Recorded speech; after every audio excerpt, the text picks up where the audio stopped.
নমস্কার আদাব, আমি Anup Sony. Crime petrol Dastak show থেকে আপনাদের সদর আমন্ত্রণ জানাচ্ছি। मैं इस वक्त पश्चिम बंगाल की राजधानी कोलकाता में हूँ। आज और कल का एपिसोड यहाँ पश्चिम बंगाल में घटे रियल लाइफ केसेस पर आधारित है। उफ, तुम भी ना हर बार शादी की बात करके मूड खराब कर देते हो। अरे कितनी बार कहा है लाइफ को एंजॉय करो।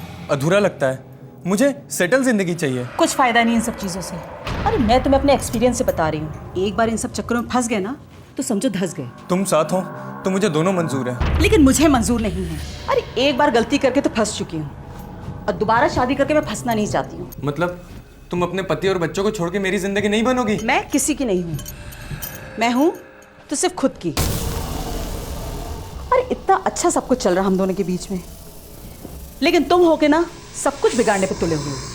नाजायज जिस्मानी रिश्ते भी आखिरकार रिश्ते होते हैं और इनमें भावनाओं का उबाल आना स्वाभाविक है। जब भी कोई नएपन या वासना के कारण अपनी शादी के दायरे के बाहर खुशी खोजता है या फिर किसी और की शादीशुदा जिंदगी का उल्लंघन करता है तो वार्निंग बेल की तरह दस्तक गूंजती है कि आज नहीं तो कल किसी न किसी का दिल टूटने वाला है।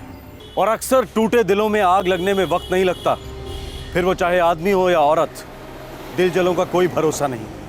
Barrackpore, north 24 Parganas district, west Bengal.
वो तो 10 भी नहीं बजे हैं, सिर्फ 9:55 हुए, लेकिन गेट पोस्ट तो बिल्कुल खाली है।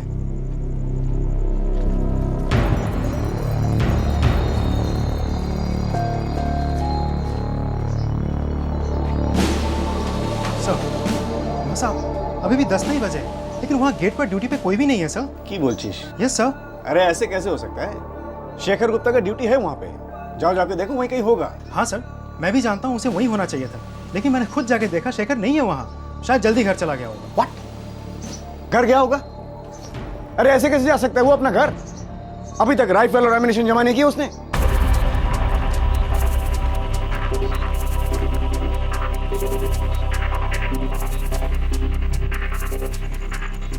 समझ में नहीं आ रहा, ये शेखर सेनगुप्ता बिना बताए, बिना राइफल लौटाए जा कहां सकता है वो? सर आप वापस कंट्रोल रूम जाइए, मैं जाके उसके क्वार्टर्स में देखता हूँ। ठीक है, वही करो।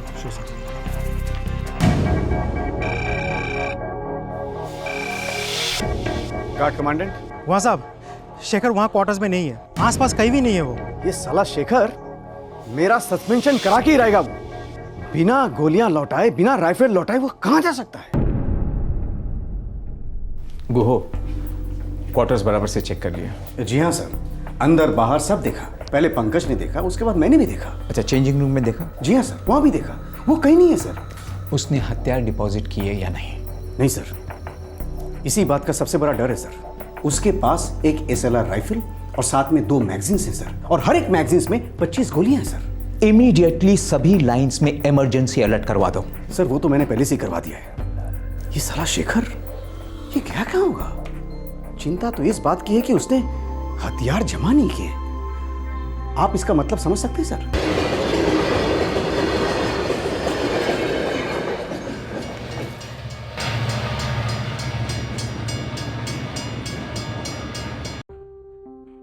शेखर की ड्यूटी रात 10 बजे खत्म होती है, लेकिन उस रात शेखर 10 के पहले ही पुलिस लाइन से निकल गया। ड्यूटी राइफल और गोलियां कंट्रोल रूम में लौटाने की बजाय अपने साथ ले आया। मामला गंभीर था, पुलिस रूल्स का घोर उल्लंघन किया गया था। इस मामले को तुरंत पूरे राज्य के थानों में फ्लैश किया जाना बहुत जरूरी था, लेकिन दुर्भाग्यवश ऐसा नहीं हुआ। केवल पुलिस लाइन क्वार्टर्स में पूछताछ हुई।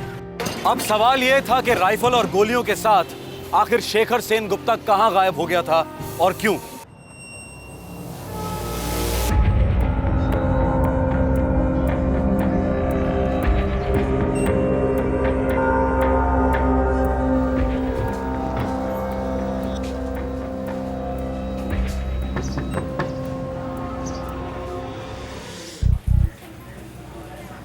शेखर, तुम्ही इतनी सुबह सुबह? चलो चलो मेरे साथ। तुम भी ना शेखर। अरे हम लोग एक ही बात के बारे में कितनी बार बहस करेंगे? नहीं करेंगे चारू बहस, अब कोई बहस नहीं करेंगे चारू। चारू मैं फैसला कर चुका हूँ, हम अभी शादी कर रहे हैं। तुम चलो बस मेरे साथ। हाथ छाड़ो अमर, बहुत हो गया शेखर। देखो अब मैं तुम्हें ये आखिरी बार समझा रही हूं कि मैं शादीशुदा हूं और मैं अपने पति और बच्चों को छोड़कर कहीं नहीं जा सकती। छोड़ने के लिए यहाँ है ही कौन चारू? तुम अकेली हो तभी तो कह रहा हूं ना। बाद में कर देना ना उसको फोन, कह देना उसको छोड़ दिया तुम्हें। चारू चलो चलो मेरे साथ। तुम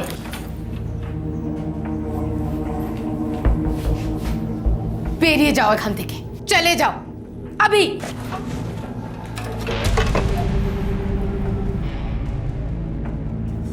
ये क्या कर रहे हो? चारू तुम मेरे साथ चलती हो या नहीं? क्यों कर रहे हो शेखर? ऐसा मत करो। देखो मैं तुम्हारे आगे हाथ जोड़ती हूँ शेखर, इरम करो ना। चारू मैं हाथ जोड़ रहा था तुम्हारे कब से मनाने की कोशिश कर रहा हूं तुमको मैं। तुम मान रही हो? नहीं, लेकिन आज मेरे हाथ में ये है। इसको नीचे करो शेखर। एक मिनट शेखर, मैं ऐसे कैसे चल सकती हूँ? देखो मुझे मेरे पति से बात करनी दो, आराम से। बात करनी है तुमको? हाँ। तो बात करो ना तुम। लो बात करो, अभी तुम बात करो। करो चलो बात।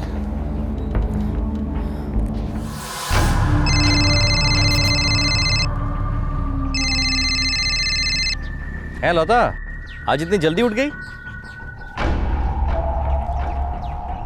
কি? नहीं, मैं अभी आ रहा हूँ, हम तातरी আসছি। কি হলো? नहीं, কিছু না, कुछ नहीं।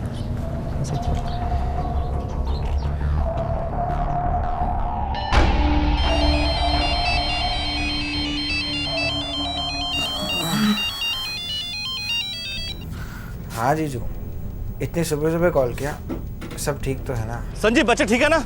ऑटो। हाँ हाँ भालो ऐसे सो रहे हैं, लेकिन बात क्या है? संजीव, तुम्हारी दीदी लता बहुत मुश्किल में फंस गई है। लेकिन कैसी मुसीबत जीजू? हाँ है, वो शेखर घर पहुंच गया है और तुम्हारी दीदी के सर पर बंदूक तानी है। अरे ये क्या कह रहे हैं आप? देखो मैं यहाँ फैक्ट्री से निकल चुका हूँ, मैं घर पहुंच रहा हूँ, तुम जल्दी से घर जाओ। है बुझे? और सुनो, मेरी बहन कृष्णा को मैंने फोन कर दिया है, वो भी पहुंचने वाली है, ठीक है? हाँ हाँ जीजू, मैं अभी निकलता हूँ और सौमिरन को भी साथ लेके आता हूँ। पता नहीं उस शेखर के दिमाग में क्या चल रहा है।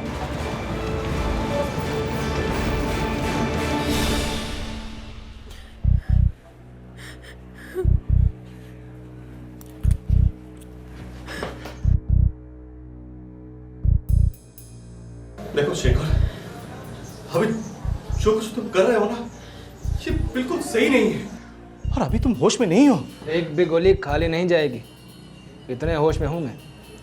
देखना चाहोगे? दिखाऊं?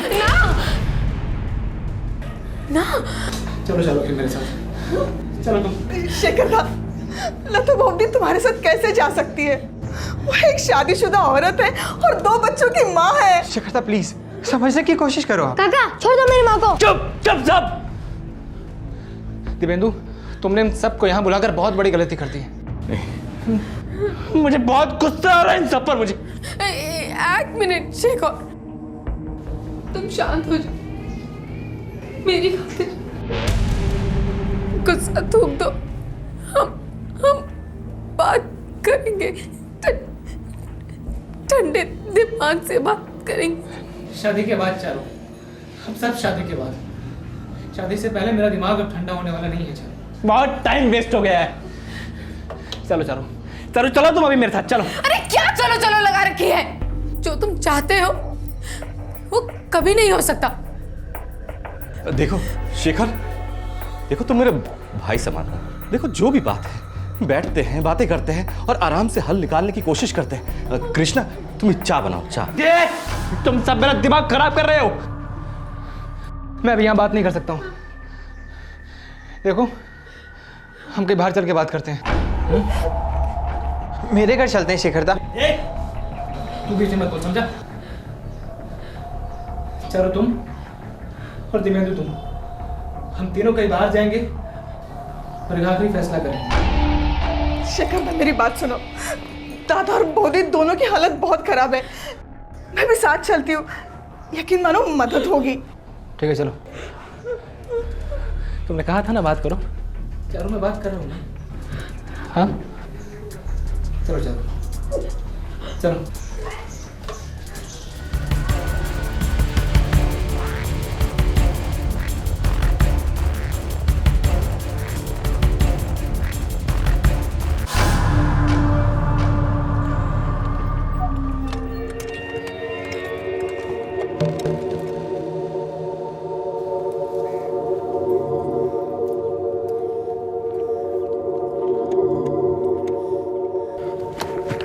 बेटा ध्यान से।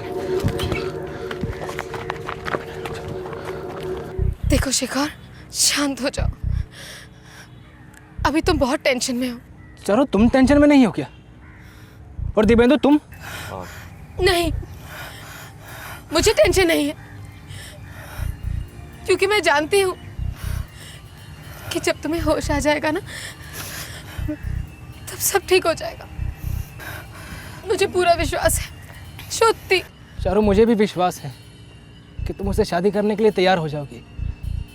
चारू बताओ तो दिव्येंदु को, तुम मुझसे प्यार करती हो ना? ये झूठ है। चारू फिर सच क्या है? सच ये है कि मैं दिव्येंदु की पत्नी हूँ। मेरे 2 छोटे छोटे बच्चे हैं और मेरा तुम्हारे साथ कोई रिश्ता नहीं। ठीक है?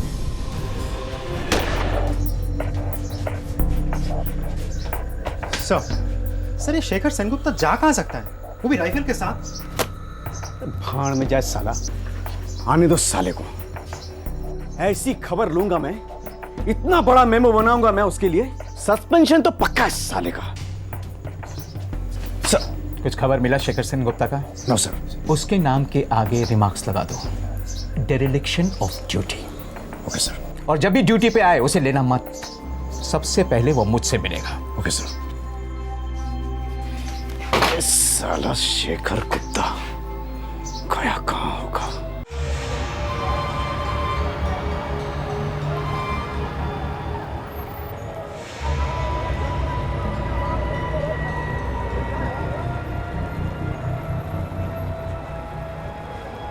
शेखर का नाम फ्लैश करो।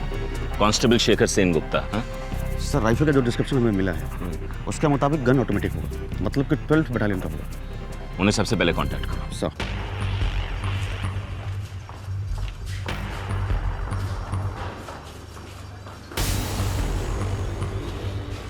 सर शेखर पागल हो गया सर। अभी अभी पाल्टा स्टेशन से फोन आया, उन्होंने कहा कि शेखर ने 3 लोगों को गोली मार दी सर, और तीनों मर गए। अरे बकवास मत करो घुआ। सर काश ये बकवास होती, मगर ये खबर पक्की है सर। तीनों की लाशें पुलिस स्टेशन में पड़ी है। दुखा दुखा, क्या कर दिया इस आदमी ने?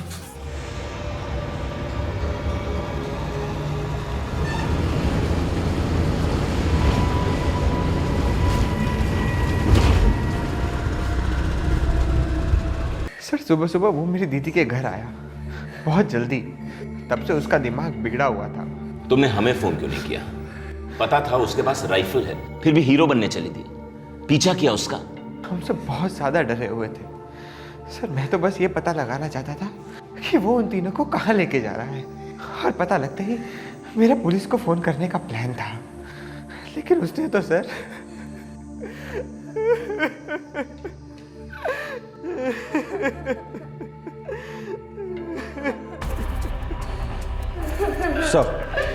Sir constable Shekhar Sen Gupta Latbagan lines में गार्ड ड्यूटी पर था और ड्यूटी से 20 मिनट पहले ही वहां से उसने एक राइफल और 25 राउंड की 2 मैगजीन लेकर गायब हो गया। Oh my God! तो उन्होंने तुरंत सारे पुलिस स्टेशंस को खबर क्यों नहीं की? इसका मतलब है उसके पास 39 गोलियां अभी बाकी हैं। बड़ी कैलिबर की गोलियां हैं सर, सिर्फ एक ही गोली काफी है जान लेने के लिए। पता नहीं क्या करने निकला है ये कांस्टेबल शेखर सेन गुप्ता, और क्यों?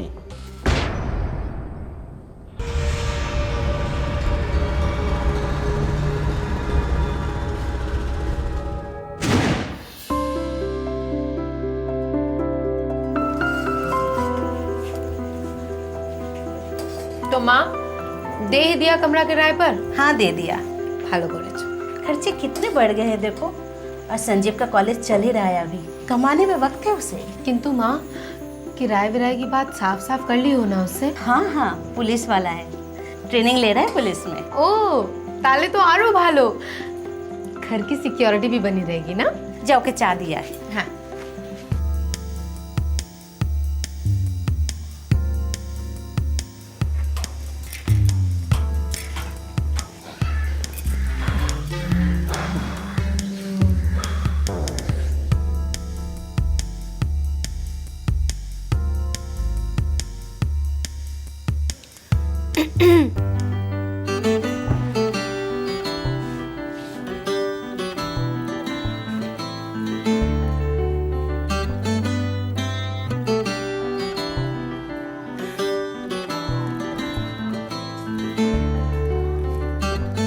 Thank you.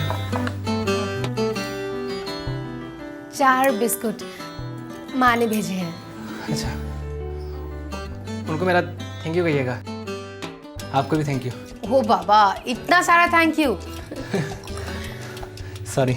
আবার সরি একটা না সরি भी 3-3। अब शायद संजीव की दीदी हैं। हैं चारुलता আমার नाम, यहीं पास में रहती हूँ। मेरे हस्बैंड गन फैक्ट्री में सर्विस करते हैं। ओह, हमारे फोर्स में राइफल्स और बुलेट्स जो हैं वो वहीं से आती हैं। ओह छोटी सी दुनिया। हाँ सो तो है। तुम्हारा नाम की बताया नहीं? सॉरी शेखर। आबार सॉरी। सर शेखर सेन गुप्ता जलांगी मुर्शिदाबाद से बिलोंग करता है सर। जलांगी में कहाँ? सागरपाड़ा एरिया, और वहाँ की टीम को हमने रेड अलर्ट कर दिया है। स्टेट के हर पुलिस स्टेशन में अलर्ट जारी कर दीजिए। इस आदमी की तस्वीर और डिटेल्स हर पुलिस स्टेशन में होनी चाहिए। सबको पता होना चाहिए कि इसके पास एक राइफल है with 39 live cartridges and this man is dangerous, very very dangerous. सब हो गया। इनफैक्ट देशबंधु ये कल ही हो जाना चाहिए था। सर हमने पुलिस को अलर्ट कर दिया था, लेकिन that was not sufficient. State के हर पुलिस स्टेशन में खबर पहुंच जानी चाहिए थी। पुलिस रूल बुक के हर नियम को तोड़ा है उसने। अपने राइफल और एमुनिशन वापस नहीं की है। एम आई राइट? हमसे बहुत बड़ी गलती हो गई। अब इस गलती का नतीजा कितना बड़ा होगा ये तो वक्त ही बताएगा।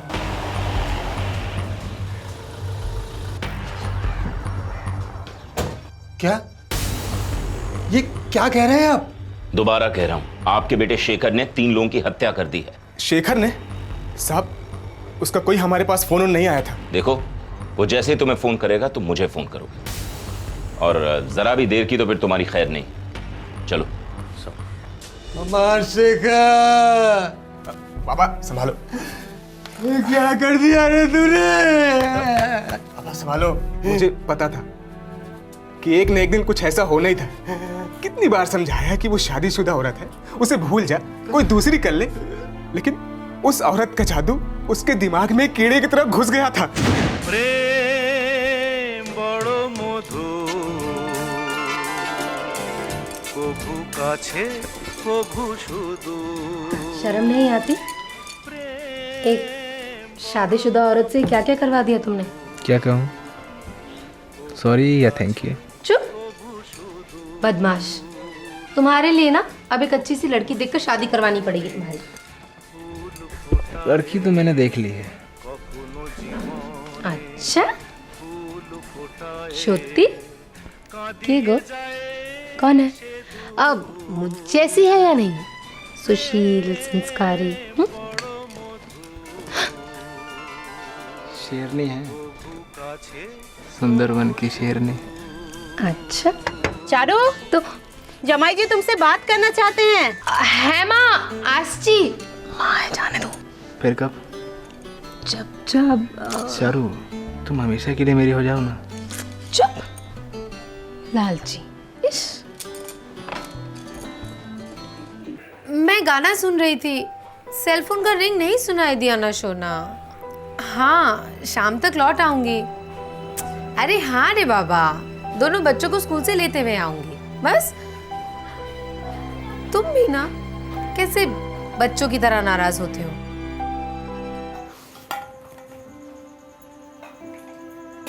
चारू आजकल मायके की बहुत याद आती है तुम्हें। लगभग रोज दिन भर यही रहती हो। क्या नो माँ, तुम्हें पसंद नहीं है?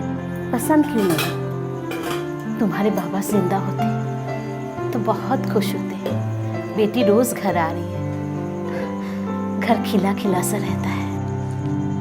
क्या बात है माँ, क्यों लो? तुम्हारे पिताजी देख नहीं पाते कि उनकी बेटी शादीशुदा 2 बच्चों की माँ एक पराये मर्द के साथ घंटों बंद कमरे में रहती। माँ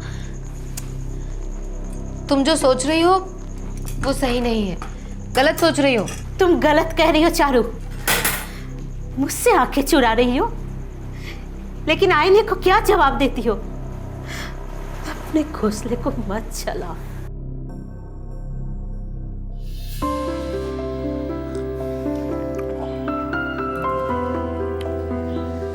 चारू मैं शादी करने जा रहा हूँ। बहुत बढ़िया। कौन है लड़की? चारू मैं तुमसे शादी करने जा रहा हूँ। इन सब फालतू बातों के लिए ना वक्त नहीं है मेरे पास। फालतू बातें? चारू मैं तुम्हारे जिस्म से प्यार नहीं करता हूँ। चारू मैं तुमसे प्यार करने लगा हूँ। हाँ तो ठीक है ना, लेकिन ये सब के बीच में शादी की बात कहाँ से आ गई? अरे तुमको दिखता नहीं है क्या?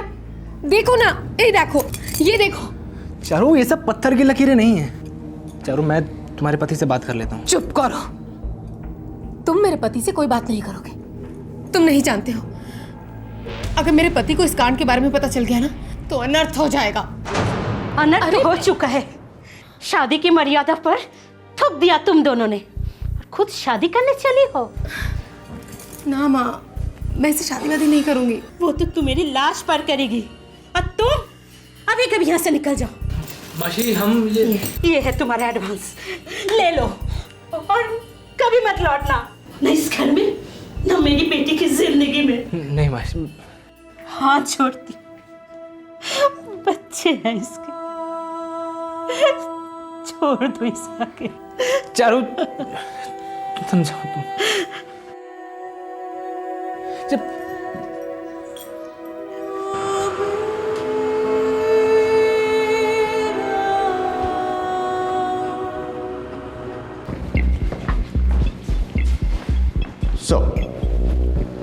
सर शेखर का मोबाइल ऑफ आ रहा था, पता चला कि वो अपना मोबाइल क्वार्टर पर छोड़ कर गया है। मतलब शेखर की लोकेशन के बारे में हमारे पास अभी तक कोई जानकारी नहीं है। वेस्ट बंगाल के सारे पुलिस स्टेशन पर रेड अलर्ट जारी है, पर अभी तो कुछ क्लू नहीं मिला। यहाँ क्वार्टर में उसका कोई दोस्त था क्या? यस सर, कांस्टेबल सोमेश दास, उसका रूम पार्टनर था। सोमेश, 1 साल से तुम रूम शेयर कर रहे हो कांस्टेबल शेखर सेनगुप्ता के साथ? जी सर। इस वक्त कहाँ गया होगा वो? पता नहीं सर, पिछले 4-6 महीने से तो ठीक से बात भी नहीं कर रहा था, पूरा दिन फोन पे लगा रहता था। किसके साथ? सर बातों से तो लगता था कि वो लेडी चारुलता के साथ बातें करता था। सर फोन रिकॉर्ड चेक किया, 90% कॉल्स चारुलता के साथ थे। सर हम सब ने उसे समझाने की कोशिश की कि उस औरत के साथ एफआईआर आगे ना बढ़ाए। सर वो मैरिड थी, और फिर शेखर के भाई ने भी उसे काफ़ी समझाने की कोशिश की। शेखर तो बिल्कुल लव क्रेजी था सर, एकदम लव क्रेजी। देख, वो तुझसे 10 साल बड़ी है और उसके 2 बच्चे भी हैं। चल एक बार वो विधवा होती या तलाकशुदा होती तो बात समझ में आती थी। तलाक हो भी सकता है, और जरूरत पड़ी ना तो विधवा भी हो सकती है वो। एक तमाचा मारूं तुझे, क्या हो गया तुझे? प्यार हो गया दादा मुझे। और हमसे नफरत? मैंने और बाबा ने खून पसीने कमाई करके तुझे पढ़ाया लिखाया है, तुझे पुलिस की नौकरी मिली। अरे हमारी सारी उम्मीदें टिकी हैं तुझ पे, सब बर्बाद कर देगा क्या? दादा आप सबकी तरफ मेरी जो भी ड्यूटी बनती है मैं उसे हर हाल में पूरा करूँगा। कोई बर्बादी नहीं है दादा, शादी कर रहा हूँ मैं। सर मुझे तो कभी कभी लगता था कि वो मेंटल हो चुका है, अपने ही ख्यालों में रहता था, यहाँ तक कि ड्यूटी पर भी। हाँ, शायद उसे यकीन हो गया था कि चारुलता के साथ उसकी शादी वादी तो होगी नहीं, इसलिए उसने ये हत्याकांड सोच समझ के प्लान करके किया है। सर हो सकता है, पर जो आदमी किसी औरत से पागलों की तरह प्यार करता हो वो उसे मार कैसे सकता है? क्योंकि प्यार भी पागलों वाला ही था, और ऐसे प्यार को नफरत में बदलते देर नहीं लगती, और फिर नफरत भी पागलों वाली हो जाती है।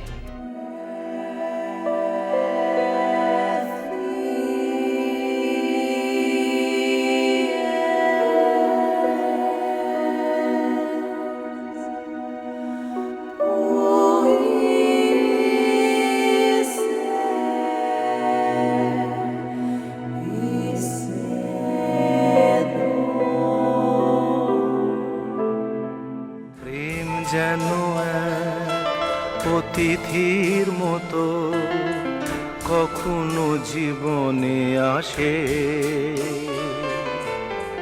ফুলো ডোরে বাঁধে কখনো আবার অশ্রু ঝরিয়ে চলে যায়।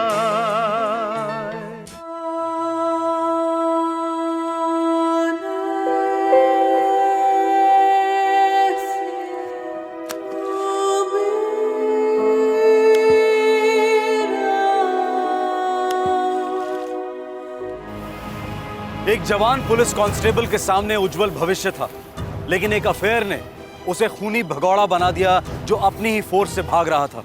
पर क्या वो दरअसल अपने आप से भाग रहा था? क्या हासिल हुआ उसे चारुलता, उसके पति देवेंदु और देवेंदु की बहन कृष्णा को मौत के घाट उतारकर? इस घोर अपराध के बाद इस हत्यारे ने अपने हथियार को गायब कर दिया। अब आगे क्या होने जा रहा था? क्या था उसका इरादा? क्या थी उसकी तकदीर? पूरी बंगाल पुलिस फोर्स ये जानने के लिए उतावली थी कि उन्हीं के एक कांस्टेबल ने ये 3-3 हत्याएं क्यों की।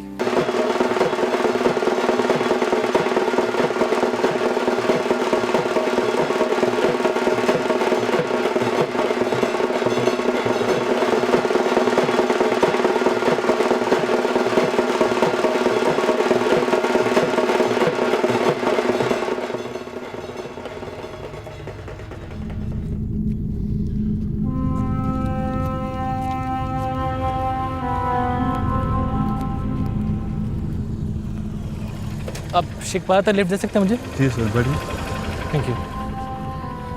शेखपारा पश्चिम बंगाल और बांग्लादेश के बॉर्डर पर स्थित है। वहां से कुछ ही किलोमीटर दूर इंटरनेशनल बॉर्डर का खारपारा आउटपोस्ट है। शेखर यहां क्या कर रहा था? आखिर इरादा क्या था इस हत्यारे का?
खड़े हो जा वरना गोली दाग दूंगा।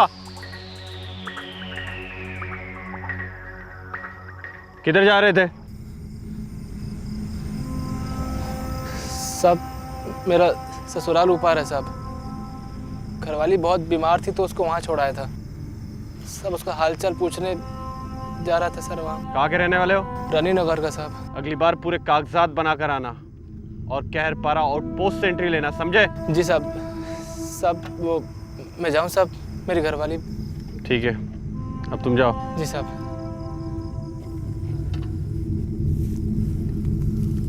पश्चिम बंगाल और बांग्लादेश की सरहद के दोनों तरफ रहने वाले लोगों के बीच रोटी बेटी का रिश्ता है। ह्यूमैनिटेरियन ग्राउंड्स पर कभी कभी हिंदुस्तान की बॉर्डर सिक्योरिटी फोर्स और बांग्लादेश की बांग्लादेश राइफल्स के जवान आम नागरिकों को एक दूसरे के गांव में आने जाने देते हैं। शेखर इस बात से अच्छी तरह से वाकिफ था क्योंकि वो खुद जालंगी मुर्शिदाबाद से था, जो एक बॉर्डर जिला है।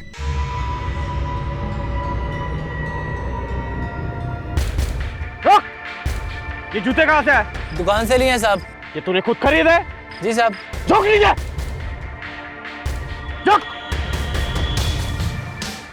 शेखर बॉर्डर से फरार होने के इरादे से आया था, लेकिन उसके जूतों ने उसके इरादों पर पानी फेर दिया। दरअसल जब भी पुलिस कर्मचारी के जूते घिस जाते हैं तो पुराने जूते लौटाए जाते हैं और नए जूते कमीशन होते हैं। फोर्स के जूते कभी भी मार्केट में बेचे नहीं जाते। बीएसएफ के जवान शेखर को आउटपोस्ट के ऑफिस ले गए।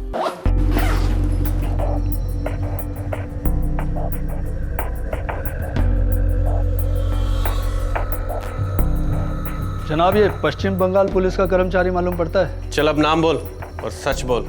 Shekhar Sen Gupta, constable, 12 battalion armed police. Shekhpara police station में फ़ोन लगाओ और पूछो सच बोल रहा है या हम सच बुलवाएं इससे।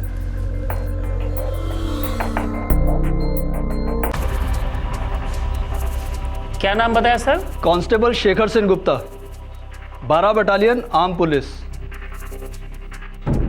हाँ सर, ये तो वांटेड है और कल ही 3 लोगों का मर्डर करके फरार हुआ है। जी धन्यवाद जनाब। 24 परगना पुलिस डिवीजन का कांस्टेबल है। कल सुबह ड्यूटी राइफल से 3 लोगों को मार दिया इसने। हवाले करने का इंतजाम करो इसे। जी जनाब।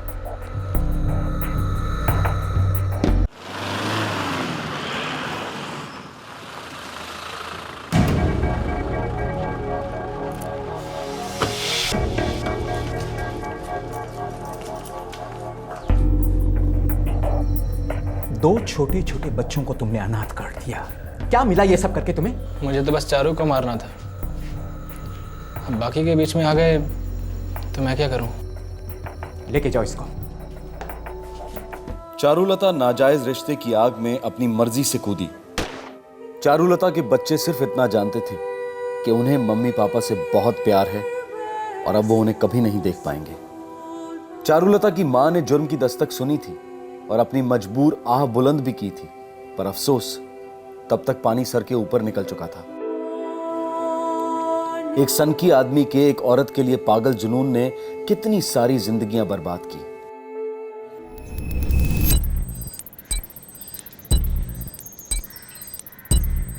कितना टाइम वेस्ट होता है यार। इन सब चीज़ों से कोई फ़ायदा हुआ है क्या?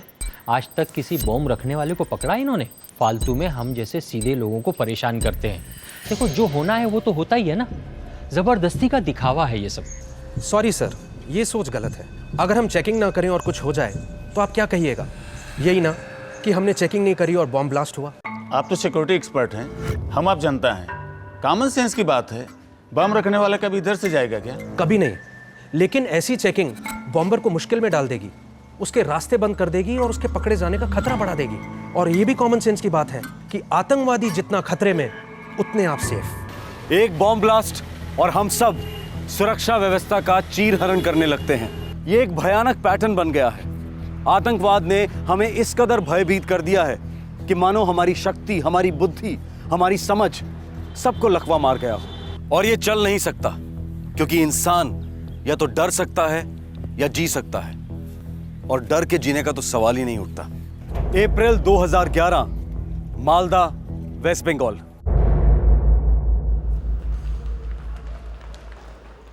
शून्य जेठा ग्रह होरे प्रा ची।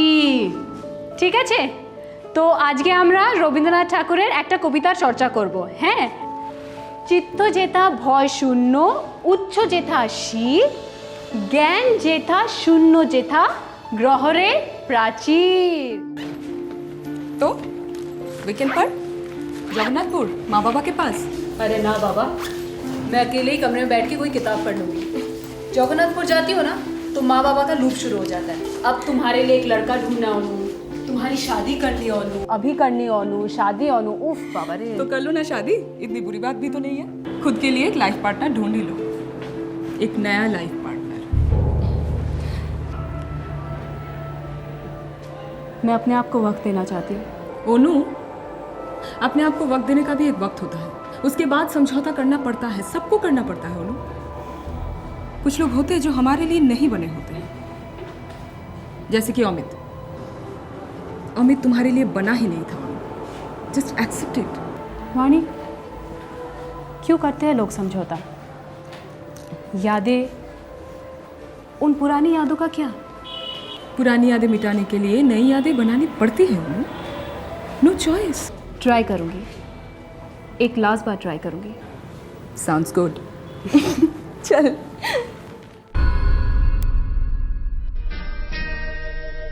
সেই রাতে রাত ছিল পূর্ণিমা, রং ছিল ফাল্গুনি হাওয়াতে। সেই রাতে রাত ছিল পূর্ণিমা। আমি চিনি গো চিনি তোমারে ও গো বিদেশিনী, আমি চিনি গো চিনি তোমারে ও গো বিদেশিনী। তুমি থাকো সিন্ধু পারে, তুমি থাকো সিন্ধু পারে ও গো বিদেশিনী। Good morning. क्या बात है, आज चाय के साथ बिस्किट की जगह रोमांस। काम पर नहीं जाना है क्या? इरादा क्या है? इरादा तो काम का ही है, लेकिन संस्कृत वाला। तुम भी ना। माधवी राते तो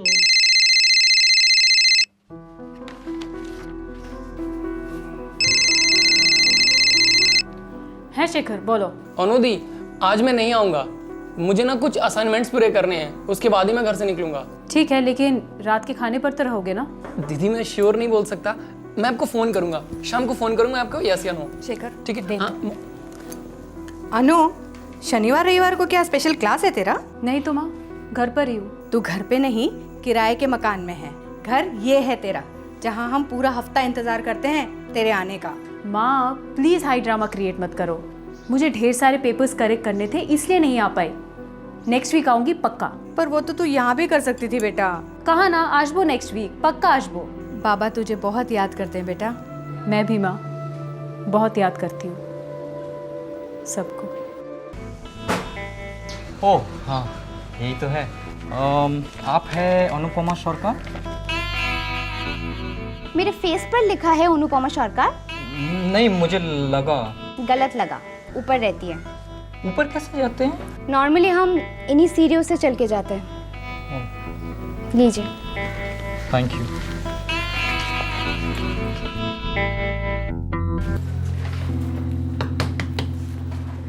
अनुपमा सरकार, हाँ ये आपका पार्सल है,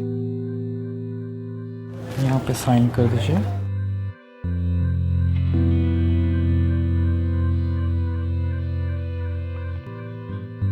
थैंक यू।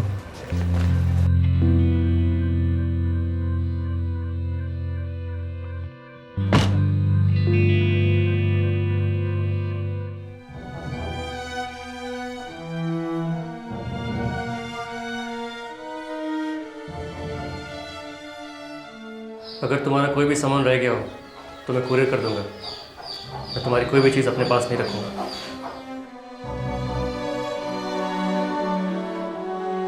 लेकिन तुम मेरे हर चीज़ में, मुझ में हमेशा रहोगे अमित।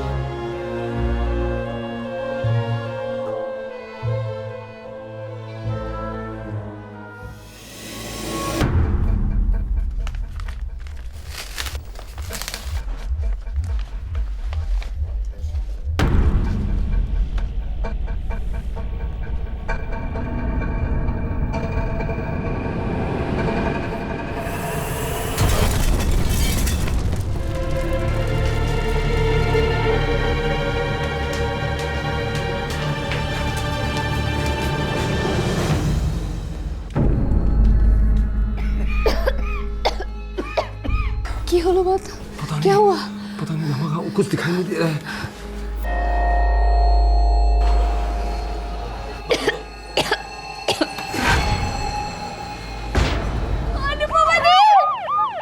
ये क्या हो गया?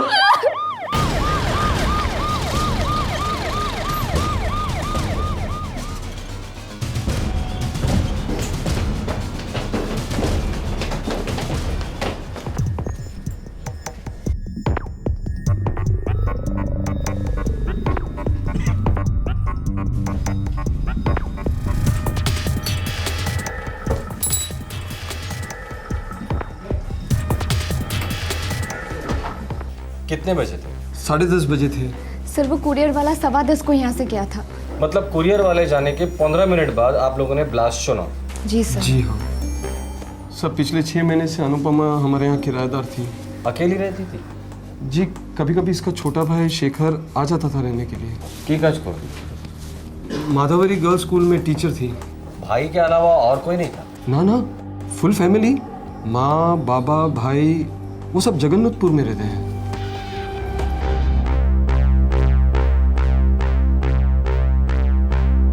अब तक जो कुछ समझ में आ रहा है ये IED है, इम्प्रूव्ड एक्सप्लोसिव डिवाइस। सर ये IED का इस्तेमाल तो माओवादी आतंकवादी करते हैं। मालदा के इंग्लिश बाजार इलाके के पास मालन चपली में अनुपमा के घर एक पार्सल कुरियर हुआ और उसके अंदर के बॉम्ब ने अनुपमा की जिंदगी उड़ा दी। इस किस्म का एक्सप्लोसिव पश्चिम बंगाल के नक्सलवादी ग्रुप इस्तेमाल करते हैं। अब कई सवाल उठ रहे थे, क्या अनुपमा नक्सलियों का शिकार बनी थी? और अगर हाँ तो क्यों? और हाथ पैरों में भी चोटें आई हैं। अगर उस वक्त उस रूम में और कोई भी होता तो शायद वो भी मर जाता। पर उस वक्त कमरे में लड़की के अलावा कोई नहीं था और एक लड़की को मारने के लिए पूरा बम। अजीब, या तो एड्रेस गलत था या तो बम गलत था। किसी तो भूल छिलो डॉक्टर, कुछ तो गलत था। किसी तो भूल छिलो डॉक्टर, कुछ तो गलत था। कंफर्म IED है। वायरिंग ऐसी की गई थी कि बुक खोलते ही ट्रिगर दब जाता और एक बहुत बड़ा धमाका। पार्सल अनुपमा के नाम का था, मतलब उसके घर पे बॉम्ब भेजा था उसकी जान लेने के लिए। लगता तो ऐसे ही है। अच्छा, ये जो IED इस्तेमाल किया था वो प्रोफेशनल किस्म का था या घर पर बनाया हुआ था? Professional, very professional. ये रही हमारी नक्सलियों की फाइल। लास्ट 6 मंथ में जहाँ जहाँ नक्सलियों ने और माओवादियों ने ये IED इस्तेमाल किए हैं वो बिल्कुल इस IED से मिलते जुलते हैं। मतलब इसमें नक्सल वाला एंगल भी हो सकता है? ज़रूर हो सकता है। और ये कुरियर कंपनी, इसके बारे में कुछ पता चला? सॉरी, ब्लास्ट में कुरियर कंपनी का एड्रेस वाला रिसीव बुरी तरह से डैमेज हो गया था। जोड़ने की कोशिश की गई पर पेपर जला हुआ था। ठीक है, उस कुरियर बॉय का स्केच निकालो, कुछ चलकर सामने आया तो ठीक है, तो ढूंढ निकालो उस सारे को।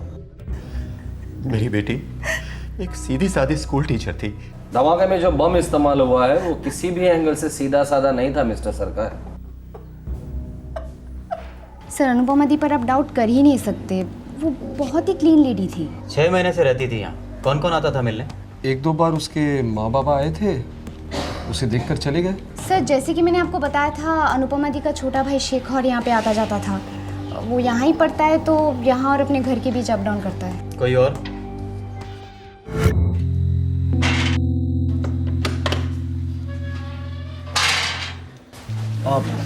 अनुपमा सरकार यहीं रहती है क्या? जी, ऊपर के कमरे में। धन्यवाद। सर अनुपमा दी के माँ बाबा और भाई के अलावा मैंने उस आदमी को 2-4 बार देखा है। आखिरी बार उस आदमी को कब देखा था? यही कहीं 6-8 हफ्ते पहले। कौन था वो? नो आइडिया सर, मैंने ना उसे पूछा ना अनुपमा दी से। कैसा दिखता था? सर मीडियम बिल्ड था, थोड़ा सा गोरा था। ये अमित सेन गुप्ता कौन है? नहीं पता, कभी सुना नहीं उसके बारे में। पर सर वो कुरियर वाला जो पार्सल देने आया था, उस पार्सल पे अमित सेन गुप्ता का नाम लिखा था। ये लड़का जो पार्सल देने आया था, कुरियर वाला, उसका हुलिया चाहिए हमें। अमित सेन गुप्ता मेरी बेटी का एक्स हस्बैंड, डिवोर्स हो गया था उनका, गजोल में रहता है। एनवलप पे भी यही लिखा है, अमित सेन गुप्ता गजोल। जी, अमित का नक्सलवादियों के साथ कोई कनेक्शन है? हमें नहीं पता। 5 साल पहले शादी हुई थी दोनों की, डिवोर्स 2 साल पहले हो गया था। 2 साल पहले जब वो शादीशुदा थे तब उसका नक्सलवादियों के साथ कोई रिश्ता था? हमें कुछ नहीं पता इंस्पेक्टर। तो आपको क्या पता है मिस्टर सरकार? बस इतना कि वो आदमी हमारी अनु के लिए ठीक नहीं था। सर, वो अनुदी से नफरत करता था। इतनी नफरत कि उसने उसे इस तरह से मार डाला? हाँ सर, क्योंकि अनुदी ने उसे छोड़ दिया था। क्यों छोड़ दिया था उसे? मैं और रीना कॉलेज में एक साथ थे। एक साथ थे? हमारी शादी के पहले बताया क्यों नहीं तुमने मुझे? क्योंकि तब मुझे भी नहीं पता था कि रीना के लिए मेरी फीलिंग्स क्या है। इसका मतलब मुझसे शादी करने के बाद तुम्हारे उस रीना के लिए फीलिंग्स जाग उठी। मेरे पीठ पीछे नाजायज अफेयर शुरू हो गया। तुम्हें कोई आइडिया भी है तुम कितनी घटिया हरकत कर रहे हो? शादी से पहले पता होता तो कभी बेटी नहीं देते उसे। साला पकड़े जाने के बाद भी मेरी दीदी से बोला मैं रीना को बुला नहीं सकता, नहीं छोड़ सकता उसे। इतना बेशरम इंसान है ये अमित सेनगुप्ता। मेरी बेटी ने उसे बहुत टाइम दिया, 2 साल भुगता उसने, और फिर हताश होकर डिवोर्स मांगा उससे। सर, सच बात तो ये है वो डिवोर्स देना ही नहीं चाहता था। सोने की मुर्गी जो थी मेरी अनुदी, बेचारी कमा कमा कर पैसे इसके हाथ में देती और वो सारा पैसा उस रखी हुई औरत पर खर्च करता। डिवोर्स मांगा तो हाथ उठाया। हमने अपनी बच्ची को कभी डांटा भी नहीं, उसने पीटा मेरी बच्ची को। हमने पुलिस कंप्लेन भी की थी हबीबपुर पुलिस स्टेशन में। मेरे पास एमसी की कॉपी भी है। तब उसने हमें धमकी भी दी थी, एक न एक दिन वो मेरी बेटी से बदला लेगा, और उसने बदला ले लिया। अनुपमा के साथ मेरी अच्छी जमती थी। कैसी थी वो? काफी डिस्टेंट। अमित के धोखे का शौक वो बर्दाश्त नहीं कर पा रही थी। इनफैक्ट डिवोर्स के बाद भी वो अमित से उतना ही प्यार करती थी। उसके किराए के मकान पे उससे मिलने एक आदमी आता था। कौन आता था? मैं आपसे पूछ रहा हूँ, कौन आता था? डिवोर्स के बाद कोई अफेयर? ना। पक्का? पक्का तो बोलते पर आई मीन नहीं कह सकती, पर अफेयर होना मुश्किल है ऑफिसर, बहुत मुश्किल है। मतलब उसने कभी जिक्र नहीं किया उस आदमी के बारे में जो उससे घर पे मिलने आता था? No officer. सर, मुझे नहीं लगता कि मर्डर और ब्लास्ट में कोई नक्सल का एंगल है। मुझे भी यही लगता है, ये बदले वाला मामला होगा। बदला? तलाक के 2 साल बाद, और वो भी इतने खतरनाक और भयानक तरीके से। बैनर्जी, बदले की आग लंबी सुलगती है, हम लोगों ने तो कई बार देखा है। अच्छा, इस कुरियर वाले का क्या हुआ? इंग्लिश बाजार कस्बे में तकरीबन 27 कुरियर कंपनियां हैं। मैंने अपने खबरी नेटवर्क को एक्टिवेट कर दिया है, जल्दी ये लड़का पकड़ा जाएगा। वो अमित सेनगुप्ता, उसका गांव गजोल, वहाँ से क्या खबर है? सर, वहाँ तकरीबन 30 कुरियर कंपनियां हैं और कई तो फ्रेंचाइजी हैं। एक बार ये लड़का पकड़ा गया, ये खुद हमें उस कुरियर कंपनी तक ले जाएगा जहाँ से वो पार्सल आया था। बैनर्जी, गजोल जाने की तैयारी करो। हमारा मुख्य आरोपी अमित सेनगुप्ता ही है, और अब तक तो वही है।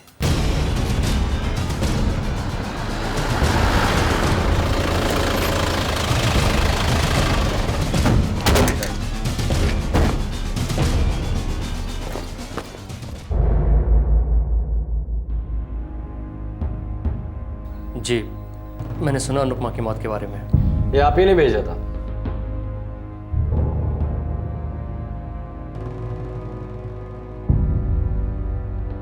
देखिए, ये क्या कह रहे हैं आप? पिछले हफ्ते रीना नाम की लड़की से मेरी सगाई हुई है और मैं अपनी जिंदगी नए सिरे से शुरू कर रहा हूँ। रीना का और तुम्हारा तो शादी के पहले से ही शुरू था ना, तो ये नए सिरे से जिंदगी शुरू करने की बात कहाँ से आती है? पिछले 2 साल से मेरा अनुपमा से कोई कांटेक्ट नहीं रहा है, और फिर मैं उस चैप्टर को ही नहीं बल्कि पूरी किताब को बंद कर चुका हूँ। बम किताब में, किताब लिफाफे में, और लिफाफे पर तुम्हारा नाम। क्या तरीका है किताब बंद करने का? बेश तो, वाह। तुम मेरी बेटी को धोखा दे रहे हो अमित, और उम्मीद करते हो कि हम तुम्हारा साथ दें, चुप बैठे रहे? किसी चीज़ की कमी नहीं है आपकी बेटी को, और फिर मैं अनु को छोड़ के किसी और के साथ तो रह नहीं रहा हूँ। पत्नी का दर्जा है उसका। बड़ी मेहरबानी है तुम्हारी, राइट? चलो, तुम्हारे भी पति का स्टेटस बना रहेगा, और मैं जाके करती हूँ कोई अफेयर वफेयर। पहले पीठ पीछे, फिर आमने सामने। हाँ, जल के राख हो जाओगे। अनु! ज्यादा हीरोगिरी मत कीजिए। अनुदी छोड़ चुकी हैं आपको, सिर्फ डाइवोर्स बाकी है। चुपचाप दे दीजिए, नहीं तो पुलिस केस हो जाएगा। बहुत भारी पड़ेगा, बहुत भारी, बहुत पछताओगे तुम।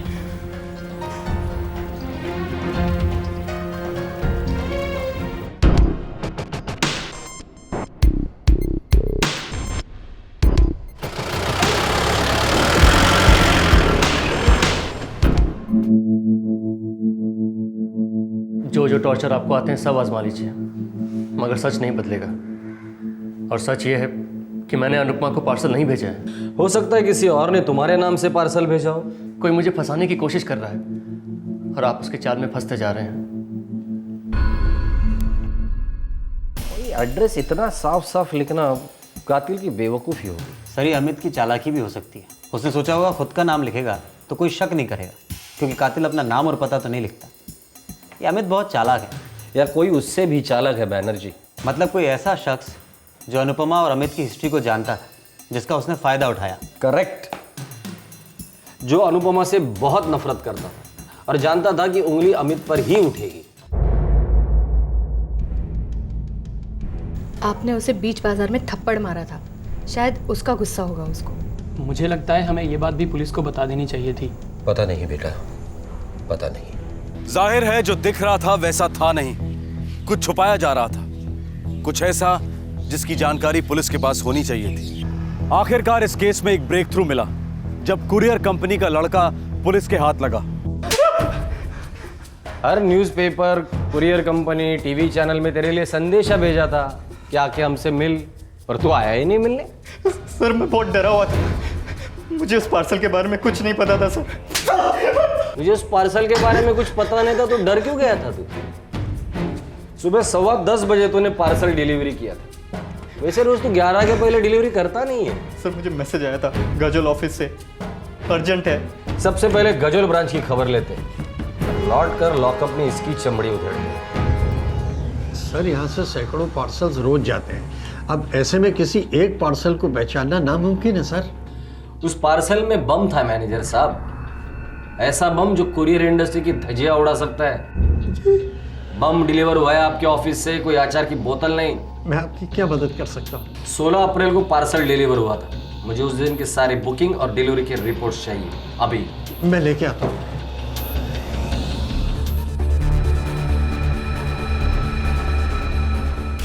16 तारीख को डिलीवर होने के लिए बुकिंग कब की गई होगी? सर 13 को या फिर 14 को, बस यही 2 दिन क्यों? सर डिलीवरी के लिए हम नॉर्मली 3 दिन लेते हैं, पर अगर अर्जेंट हो तो 2 दिन में डिलीवर कर देते हैं, पर उसका एक्स्ट्रा चार्ज लगता है। आपके ऑफिस से इंग्लिश टाउन बाजार के ऑफिस को फोन किया गया था और बताया गया था कि ये पार्सल अर्जेंट डिलीवर करना है। जी सर ये रही रिपोर्ट। ये नंबर ट्राई करो, जरूर बंद रहेगा। करेक्ट सर, डीएक्टिवेटेड है। अमूल चैटर्जी, इसी ने बुकिंग ली थी ना? जी सर। बुलाइए उसे। जो पार्सल अनुपमा सरकार के घर पे ब्लास्ट हुआ, उसके बुकिंग एजेंट आप ही थे? जी मैंने की थी बुकिंग, और मैंने अखबार में पढ़ा था ब्लास्ट के बारे में। तो अखबार में पढ़ने के बाद मौन व्रत धारण कर लिया था? पुलिस को इन्फॉर्म करना जरूरी नहीं समझा? जी मैंने बताया था इनको। सर अमोल ने बताया था, लेकिन हम नहीं चाह रहे थे कि हम किसी लफड़ा में फंस जाएं। पुलिस लफड़ा है? फिर हम लोगों को क्यों गाली देते हो जब बीच बाजार में ब्लास्ट हो जाता है? मैं भला मेरा घर भला सोचने से एक दिन एक ही घर बचा रहेगा उनकी रडार पर, और वो आपका होगा। बम, सब कुछ खत्म। चुप रहकर आप लोग आतंकवादियों को बढ़ावा देते हो, और बढ़ावा देना उनका साथ देने जैसा ही है, समझे? मैं बताता हूँ, वो 2 लोग आए थे पार्सल लेकर।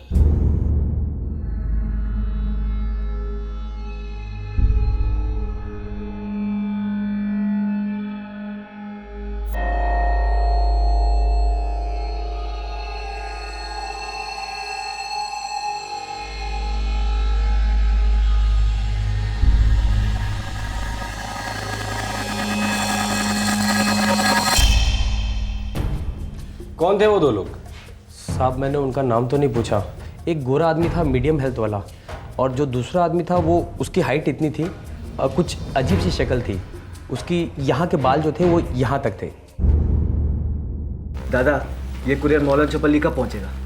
अगर मौसम ठीक रहा तो 3 दिन में पहुँच जाएगा पार्सल। उससे पहले नहीं पहुँच सकता क्या दादा? हम कोशिश करेंगे।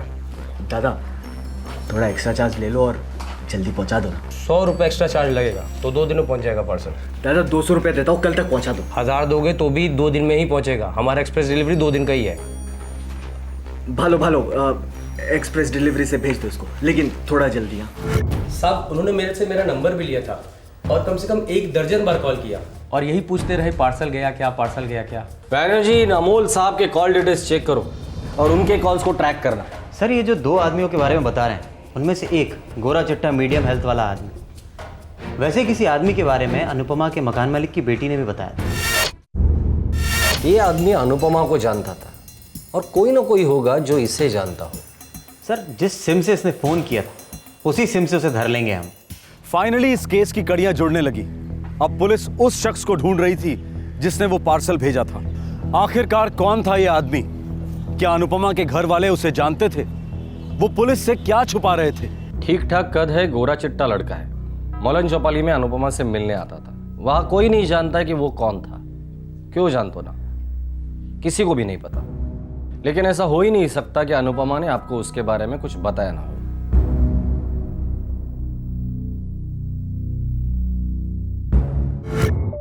बाय। हेलो। हेलो।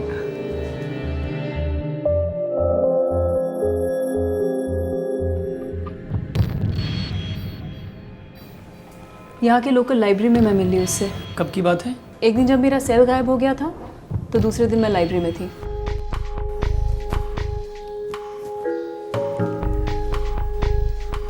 लगता है आप अपना सेल फोन भूल गई थी। Thank you. मैं इतनी परेशान हो गई थी, मेरे सारे नंबर स्टोर है इसमें। इसीलिए तो संभाल के रखा था ताकि जब आप वापस आए तो मैं आपको लौटा दूं। Thank you very much. अब वैसे आपका नंबर है मेरे पास, तो अगर अब से आपको कोई भी ब्लैंक कॉल दे तो आप समझ जाइएगा कि वो बदमाश कौन है। आप मुझे ब्लैंक कॉल्स क्यों देने लगे? मेरा नाम बाबू और मेरे बाबूजी कहते हैं कि दोस्त और किताबें दोनों कम हो तो परवाह नहीं, लेकिन अच्छे होने चाहिए। सही कहते हैं आपके बाबूजी। वैसे मेरे बहुत कम अच्छे दोस्त हैं, एक्चुअली है ही नहीं, और मैंने किताबें भी आज तक कभी भी पूरी नहीं पढ़ी। ऐसा क्यों? इंतज़ार कर रहा था एक ऐसे खूबसूरत इंसान का जो मेरा बहुत अच्छा दोस्त बन सके, और एक गहरी किताब भी। क्या आप मेरी फ्रेंड बनेंगी? दो फिल्मी डायलॉग्स क्या मारे उससे प्यार हो गया आपको? उसके बारे में जानती भी हैं आप? टीवी इंजीनियर है। वो क्या होता है? टीवी इंजीनियर क्या करते हैं? खूब भालो क्वेश्चन। टीवी इंजीनियर बिरयानी बनाते हैं, खूब भालो, खूब टेस्टी। मजाक मत करो, बोलो तो। ओनू, सीधी सी बात है, टीवी इंजीनियर टीवी रिपेयर करते हैं। अगर टीवी बीमार पड़ जाए तो हम उसका इलाज करते हैं। ये तुम हमको टीवी का डॉक्टर भी बुला सकती हो। Very funny. वहाँ लाइब्रेरी में क्या कर रहे थे? अरे बाबा, वहां पे टीवी का इलाज कर रहा था, और देखो मेरी तन्हाई का भी इलाज हो गया। ओनू, अग्नि को साक्षी मान के क्या तुम मेरे साथ 7 फेरे लोगी? मैं उस आग में एक बार पूरी तरह जल चुकी हूँ बाबू। ओनू, एक बात बताओ, अगर हमारी 5 उंगलियां एक जैसी होती तो क्या हम एक बड़े से अजीब से गोरिल्ला जैसा नहीं दिखते?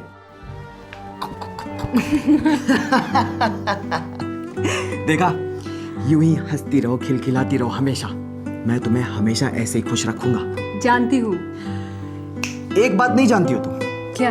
एक ऐसा वक्त आएगा जब हम बूढ़े हो जाएंगे, चल नहीं पाएंगे, लेकिन फिर भी हमारी वो टीवी चलती रहेगी, पक्का चलेगी।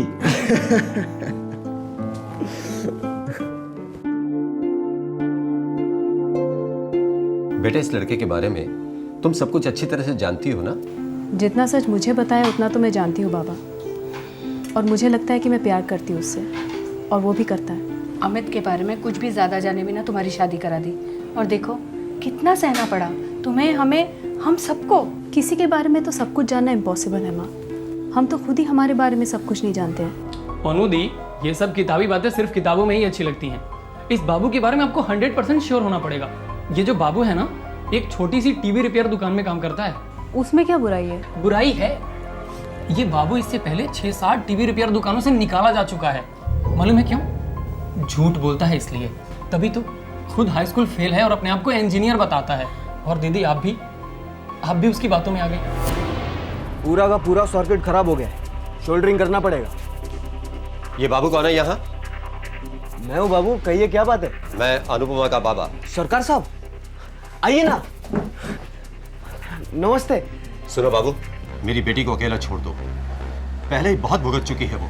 बाबा जो कुछ भी भुगती है सब भुलवा दूंगा, राज करेगी मेरे साथ। झूठ, झूठ का राज, झूठे आदमी की पत्नी का झूठा राज। बाबा लोगों को मेरे बारे में गलत फहमी है और कुछ नहीं। उसे दूर करने की कोशिश मत करो बाबू, बस तुम उसकी जिंदगी से निकल जाओ।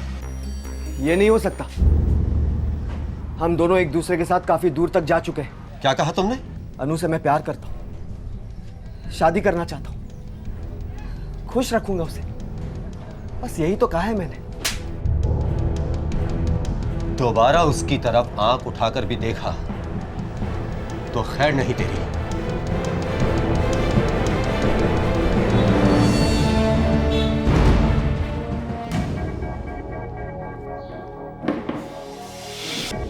मैंने तुम्हें तुम्हारा फोन इसलिए नहीं लौटाया था ताकि तुम मेरे कॉल्स को रिसीव ना करो। बाबू प्लीज तुम जाओ यहाँ से। मैकेनिक के बदले खुद को इंजीनियर कह दिया तो तुमने मेरा पता ही काट दिया। एक छोटा सा झूठी तो कहा था मैंने। नफरत है मुझे झूठ से, और झूठे इंसान से मैं कोई रिश्ता नहीं रखना चाहती। खुद हरिश्चंद्र की पोती हो क्या तुम? मैंने कभी कोई झूठ नहीं बोला। बोला, मुझसे झूठ बोला, कहा कि प्यार करती हो ना मुझसे, शादी करोगी। वो झूठ नहीं था, लेकिन तुम्हारे झूठ ने मुझे एक नई सच्चाई दिखा दी है। सच्चाई तो मैंने देखी, इस्तेमाल किया है तुमने मेरा। क्या मतलब? शादीशुदा थी ना, अकेले नींद नहीं आती थी, नींद की गोली बनाकर निगल गई मुझे। क्या बक रहे हो? तुम्हें सिर्फ अपनी सेक्स की भूख मिटानी थी मेरे साथ। छी, मैं जा रही हूँ और कभी मेरा पीछा मत करना। रुको, सुनो, मैंने तुम्हारे बाबा को माफ कर दिया, अब तुम भी मेरे झूठ को माफ कर दो और चुपचाप से मेरी पत्नी बन जाओ। और तुम मेरा पहला प्यार हो, तुम मेरे जिस्म के साथ ऐसे खेल के नहीं निकल सकती हो ना। मुझे समझ नहीं आ रहा कि मैं तुम पे हंसूं या रो। कितनी थर्ड ग्रेड सोच है तुम्हारी। और वैसे भी एक हाई स्कूल फेल से और क्या उम्मीद की जा सकती है?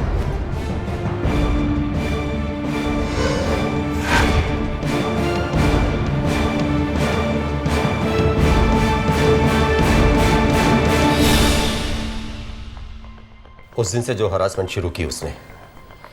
क्या करता था? दिन रात फोन पर फोन, अलग अलग नंबरों से, और फिर धमकियां देता था कि उनके बीच बेडरूम में जो कुछ हुआ इंटरनेट पर डाल देगा। अनुदी ने काफ़ी कोशिशें की उससे दूर रहने की। उन्होंने सिम बदला, पर वो पता कर लेता और धमकी देता था कि उसके पास अनुदी का एक MMS है। वो MMS वाली बात मैंने दबा कर रखनी चाहिए थी, इसलिए आपको नहीं बताया था। हमें शक है कि अनुपमा के खून के पीछे ये बाबू ही है। अनुपमा ने अपनी जिंदगी की सारी डिटेल्स इस बाबू को बता दी थी। अनुपमा पूरी तरह से उसके मुट्ठी में थी और बाबू ने उसी मुट्ठी को कुचल दिया। सर, वो नंबर ट्रैक डाउन हो गया है। बाबू और उसका दोस्त इन बाजार में है। चलो। ठीक है, बस चुप हो जाओ।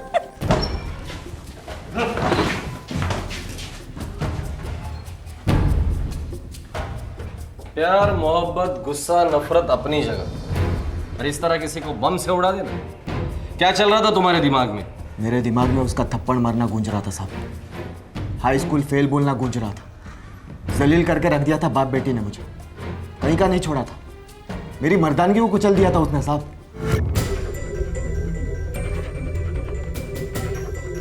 ये काम करेगा ना? अरे बाबा, अब तक तो हर बार काम कर गया है। एक बार टेस्टिंग कर ले।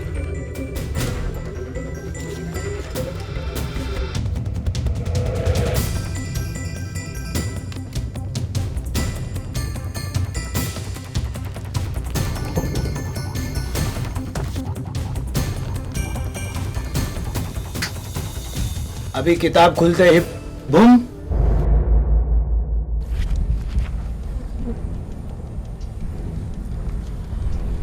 अभी खींच। खूब बोलो, बहुत मस्त चीज है यार।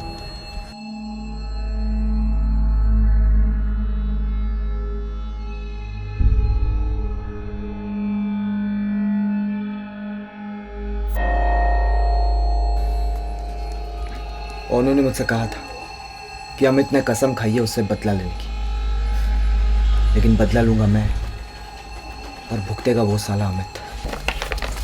पर एक ही टेंशन है, ये किताब तेरी अनुपमा अपने घर में अकेले में ही खोले, नहीं तो दूसरे लोग मुफ्त में बकरा बन जाएंगे। मासूम लोगों की जिंदगियों को खतरे में डाला। कई मासूम मारे जाते थे जिनका तुमसे कोई लेना देना नहीं था। कोई मासूम मरा तो नहीं ना साहब? कोई मासूम मरा नहीं। लेके जाओ चलो को।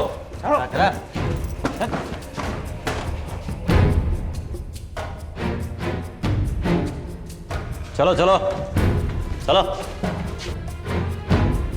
अमित,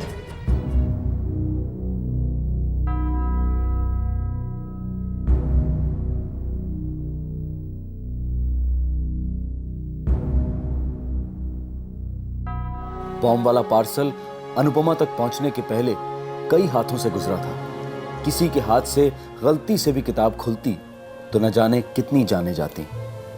पर बॉम्ब अपने सही निशाने पर फूटा, अनुपमा के हाथों में।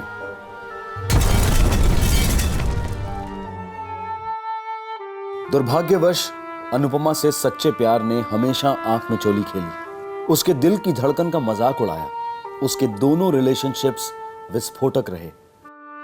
उन्होंने उसे जीते जी मार डाला। अगर कुरियर कंपनी में मेटल डिटेक्टर या बॉम्ब स्कैन मशीन होती तो अनुपमा शायद इस वक्त जिंदा होती। इस केस के बाद police force her courier company पर यह जोर डाल रही है कि वो अपने ऑफिस में बॉम्ब डिटेक्शन मशीन फिट करवाएं। यह केस आतंकवाद का भले ना हो, लेकिन आतंक के सौदागरों के तरीकों के बारे में दस्तक जरूर देता है। हमें इन कायरों के हर नए पैतरे का मुंह तोड़ जवाब देना होगा। डर के जीने का तो सवाल ही नहीं उठता। सवाल यह है कि हम कितने चौकन्ने हो सकते हैं और कैसे अपने आप को सुरक्षित बना सकते हैं। फिर मिलेंगे एक नए एपिसोड के साथ। तब तक अपना ख्याल रखें। शुभ रात्रि। जय हिंद। क्राइम पेट्रोल्स के और भी दिलचस्प कहानी देखने के लिए हमारे चैनल को सब्सक्राइब करें और बेल आइकॉन दबाना न भूलें।